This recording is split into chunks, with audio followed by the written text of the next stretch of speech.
Parce qu'il est essentiel d'être conseillé, depuis 40 ans, nos équipes accompagnent votre entreprise de sa création à sa transmission. Groupama Rhône-Alpes Auvergne, au cœur de la région, au cœur de l'actualité. Partenaire de Lyon Décideur.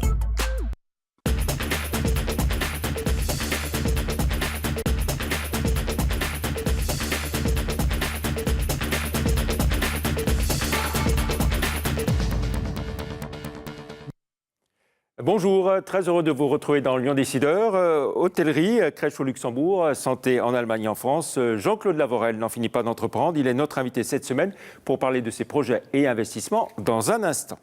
Retour auparavant sur le lancement du vaccin contre la dengue au Mexique, les échanges d'actifs entre Sanofi et Boehringer, les lauréats Lyon Startup 2015, l'activité stable de Prismaflex International et puis l'épée de Damoclès au-dessus du musée des tissus. Ça y est, c'est parti pour le vaccin contre la dengue. C'est au Mexique qu'il va commencer à être commercialisé après son autorisation officielle. Un projet majeur pour Sanofi Pasteur, dont le siège social mondial se situe à Lyon, avec une usine à Neuville, dans laquelle 300 millions d'euros ont été investis. Explication avec Bertrand Frachon. Après 20 ans de travail acharné, donc c'est le temps du développement de ce vaccin contre la dengue, on a cette première autorisation de mise sur le marché qui a été accordée par la COFEPRIS donc hier, qui est l'autorité réglementaire mexicaine. C'est une première mondiale. Le vaccin contre la dengue mis au point par Sanofi à Lyon vient d'obtenir son feu vert pour être commercialisé au Mexique. La dengue est une maladie qui est liée à un virus et ce virus est transmis, un flavivirus, qui est transmis par le moustique. Il y a plus de 125 pays dans le monde qui sont touchés par cette maladie. Donc le virus et le vecteur sont présents dans toute cette zone. Et on considère, et ça ce sont les chiffres qui sont communiqués par l'Organisation mondiale de la santé, qu'à peu près 4 milliards d'individus vivent en zone endémique aujourd'hui. Le marché potentiel est donc énorme puisqu'après le Mexique, le vaccin pourrait être commercialisé dans d'autres pays d'Amérique du Sud ou d'Asie. Au total, Sanofi a investi 1,5 milliard d'euros dans son élaboration. Sanofi encore avec des échanges d'actifs en perspective entre Boehringer et le groupe français qui devrait récupérer la santé grand public de Boehringer Ingelheim, tandis que ce dernier reprendrait Merial et se verrait conforté en tant que leader de la santé animale. Clap de fin pour la promotion 2015 de Lyon Startup, de 245 au départ, puis 102 sélectionnés pour suivre la formation à la création d'entreprise dans le cadre du programme Lyon Startup. Ils se sont retrouvés 6 en finale, avec 3 lauréats pour finir. Explication avec 2 de ces lauréats. Donc nous sommes l'entreprise Vinovae. Nous allons proposer un reconditionnement de vin en échantillon pour permettre aux consommateurs de goûter gratuitement le vin avant d'acheter, plutôt que de l'acheter avant de le goûter. Notre innovation, il y a un brevet derrière, va s'adresser aux professionnels de la distribution de vin qui leur permettra donc de monter en gamme, de provoquer des achats impulsifs et de faire aussi découvrir leur vin. Alors on a particulièrement apprécié le soutien de Lyon Startup semaine par semaine, c'est-à-dire qu'on avait un atelier tous les jours ou tous les 3 jours, qui permettait de remettre en cause notre projet, d'évoluer, de le faire améliorer, tout ça avec des personnes de qualité très différentes. On a rencontré des investisseurs, des gens dans le domaine juridique, etc. Activité stable au premier semestre pour Prismaflex International, le spécialiste de l'affichage grand format dont le chiffre d'affaires ressort à 25,3 millions d'euros avec un bénéfice net réduit de moitié à 370 000 euros. À noter un carnet de commandes plus fourni qu'il y a un an au 31 octobre, 5,5 millions, soit 1 million de plus. Le musée des tissus en grand danger, la Chambre de commerce et d'industrie de Lyon, déjà dans la tourmente du fait de la cure d'austérité imposée par le gouvernement au CCI, ne veut plus continuer de porter à bout de bras et seul le musée des tissus. Son président Emmanuel Imberton en appelle à l'État. Reportage. Le musée des tissus de Lyon menacé de fermeture. Ce dernier est financé par la Chambre de commerce à hauteur d'1,7 million pour un budget de 2,5 millions. Mais la CCI a vu ses ressources fiscales chuter fortement. Oui, le gouvernement a décidé de baisser les ressources fiscales des CCI, dont celle de Lyon, bien sûr, de 38% sur 3 ans. Et avec en plus une ponction sur nos fonds propres. J'ai fait au Trésor public un chèque au nom de la CCI de 14,3 millions d'euros. La CCI se tourne aujourd'hui vers les collectivités locales et surtout vers l'État. Si ce musée était à Paris, s'il était près des élites parisiennes, il aurait un soutien du ministre de la Culture. Donc je dis au ministre, ce musée, c'est le numéro 1 mondial. Il ne doit pas être défavorisé parce qu'il est à Lyon. C'est le premier musée textile du monde et c'est le plus grand ambassadeur, sans doute à l'étranger, de notre métropole. Et donc, j'envisage pas qu'on ne trouve pas une solution. Une réunion de la dernière chance sous l'égide du préfet aura lieu en janvier. Faute de solution, le musée des tissus pourrait fermer. Une vingtaine de personnes y travaillent. Une pétition pour sa sauvegarde a déjà réuni plus de 30 000 signatures.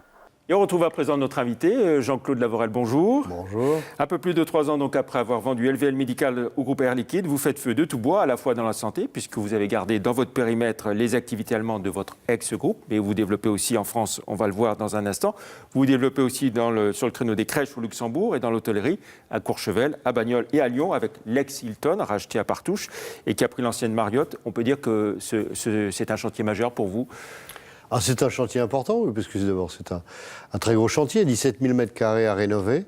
Donc nous avons commencé par le restaurant, les cuisines, les salles de séminaire qui donnent sur le parc de la Tête d'Or.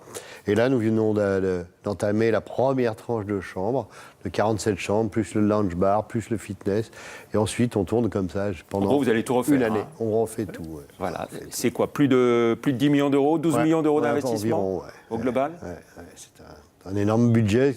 Plus que ce que nous avions prévu, mais voilà, il fallait le faire. Voilà, et l'ambition que vous avez, donc alors pourquoi cette enseigne Marriott déjà Alors pourquoi l'enseigne Marriott? Tout d'abord parce que nous avons consulté, Hilton était gestionnaire de l'établissement, le contrat s'arrêtait, donc nous avons consulté un certain nombre d'enseignes, et nous avons trouvé que Marriott était celui qui avait la plus grande dynamique sur le marché, qui pouvait nous apporter le plus de réservations centrales, ce qui est le cas d'ailleurs aujourd'hui. Donc c'est uniquement la raison de ce changement d'enseigne. On en est très satisfait puisque vous savez que Marriott a racheté également Four Seasons et qu'ils deviennent par là même numéro 1 mondiaux de l'hôtellerie.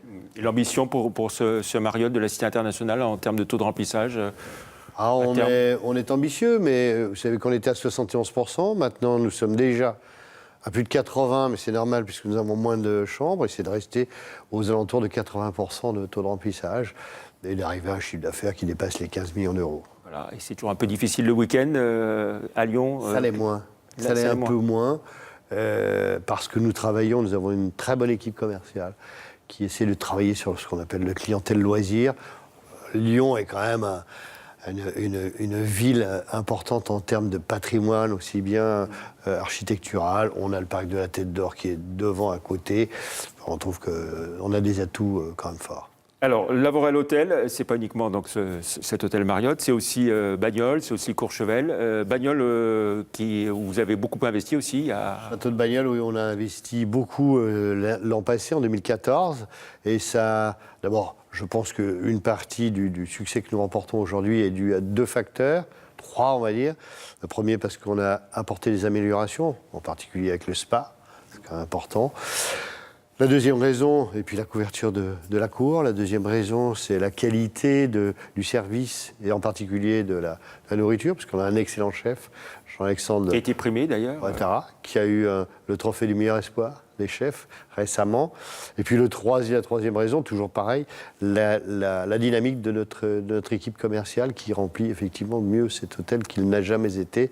Et aujourd'hui, on atteint des chiffres qui n'ont jamais été atteints à Bagnols. Donc, voilà, et dans l'hôtellerie, d'autres ambitions encore ? Oui, Courchevel qui se porte bien depuis 7 ans. Et on a d'autres projets, oui, bien évidemment, je ne peux pas les évoquer aujourd'hui, mais il y a 3-4 projets qui sont sur le feu, comme on dit. Voilà. Alors, on va parler de Lavorel Medicare, la partie santé, donc l'Allemagne qui se développe beaucoup. Et puis, vous reprenez pied aussi en France, voilà, en développant une nouvelle activité. Alors, on va parler de l'Allemagne. L'Allemagne, si vous voulez bien, aujourd'hui a une croissance très très forte, plus forte que nous avions jamais connue, avec une rentabilité qui s'est nettement améliorée. Donc, on est à 2 chiffres de croissance et une rentabilité à 2 chiffres également, donc ce qui est quand même plutôt sympathique. Cette année, nous allons faire 100 millions d'euros de chiffre d'affaires. Donc on a Je pense qu'on a bien fait de garder l'Allemagne. Et puis en France, donc, vous revenez... Et en France, on revient, alors pas sur le même créneau, mais sur la santé. C'est-à-dire que j'ai racheté il y a environ un an, bientôt un an, une entreprise de distribution de dispositifs médicaux à usage unique. Et nous avons d'autres projets, d'abord de la faire grandir, de lui apporter une gamme cohérente et une stratégie cohérente, et puis surtout d'y adjoindre ce qu'on appelle la fabrication de sets de traitements, que ce soit en perfusion, que ce soit pour tout type de traitement, ce qui est en plein développement aujourd'hui. Avec des objectifs ambitieux, là aussi Objectifs ambitieux, oui. Là, d'autres acquisitions éventuellement sur ce créneau? Oui. Bah, je ne peux pas donner de nom, parce que vous comprenez bien que ce serait délicat, mais on a deux, trois projets d'acquisition pour atteindre une taille significative. Il y a un objectif de chiffre d'affaires de quel ordre cette année, pour la partie médicale? Cette année, 37 millions en France, 100 millions en Allemagne. Donc, et sur la partie médicale, vous êtes associé à Mérieux à hauteur de 10%, c'est ça? Et Mérieux qui est rentré à notre capital de la holding à hauteur de 10%. Ouais. Voilà. Et puis alors, il y a les crèches aussi. Et les crèches au Luxembourg pour l'instant, uniquement. Donc 1400 places de crèches au Luxembourg. On est le premier intervenant privé au Luxembourg dans les crèches, avec 400 salariés, un chiffre d'affaires de l'ordre de 20 millions d'euros et des prévisions d'extension, peut-être en France, mais on va aller plutôt sur l'Allemagne. Le système des crèches est très différent en France par rapport au Luxembourg? Il est assez différent, puisque au Luxembourg, comme en Allemagne, les enfants ne vont pas à l'école avant l'âge de 5 ans. Donc, ce qui fait que de 6 mois jusqu'à 5 ans, nous les gardons en crèche. Donc, déjà, le spectre est beaucoup plus large. Et puis, il y a une technique qui n'existe pas en France et que nous avons développée là-bas, c'est le foyer. C'est-à-dire qu'on prend les enfants, même après, quand ils sortent de cours, jusqu'à ce que les parents les récupèrent. On leur fait faire leurs devoirs. Alors on appelle ça. Donc des extensions possibles en Allemagne, vous disiez, sur les crèches? On regarde l'Allemagne, parce que l'Allemagne, vous savez, souhaite maintenant quand même avoir une politique nataliste plus évoluée et plus importante que ce qu'elle n'a été. Et donc le besoin de crèche va être évident en Allemagne. Et les enfants ne vont pas à l'école avant 5 ans également. Donc il y a un vrai créneau là-bas. Voilà, donc pour l'ensemble des activités de Lavorel Group, on avait évoqué peut-être l'idée de revenir en bourse pour Jean-Claude Lavorel? C'est toujours dans les dossiers. C'est peut-être prématuré pour l'instant. Si on a vraiment des projets importants et si on a un développement très important, on regardera ça. Mais la vraie volonté, donc, de pousser les feux sur les 3 branches d'activité du groupe? Voilà, c'est ça. On trouve que ces 3 créneaux sont des créneaux qui nous plaisent et qui nous intéressent beaucoup, dans lesquels on a des savoir-faire pour la santé, bien évidemment. Pour les crèches, on est toujours dans le service. L'hôtellerie, c'est également de service. Donc, on reste dans cette notion de service qui est un peu notre... Aujourd'hui, Lavorel Group, c'est un groupe de combien de personnes au total? Alors, j'ai fait le calcul l'autre jour. On est entre 3 500 et 4 000, pas loin de 4 000 salariés. Et si on consolidait le chiffre d'affaires 180 millions pour l'année en cours. Très bien. Et toujours l'envie d'entreprendre? Et toujours l'envie d'entreprendre. Plus que jamais. Passionnant. Pas de regret d'avoir cédé LVL Médical? On a toujours des petits regrets, c'est son bébé, mais bon, on le suit de loin. Je reste vice-président d'LVL Médical en même temps, mais bon, c'est plus pareil. Très bien. Merci beaucoup, Jean-Claude Lavorel, d'être venu dans Lyon Décideur. Bonne fête de fin d'année à vous. Et on se retrouve la semaine prochaine. On fera le bilan de la 3e biennale Business et Droit avec Jean-Pierre Lac. Merci, au revoir.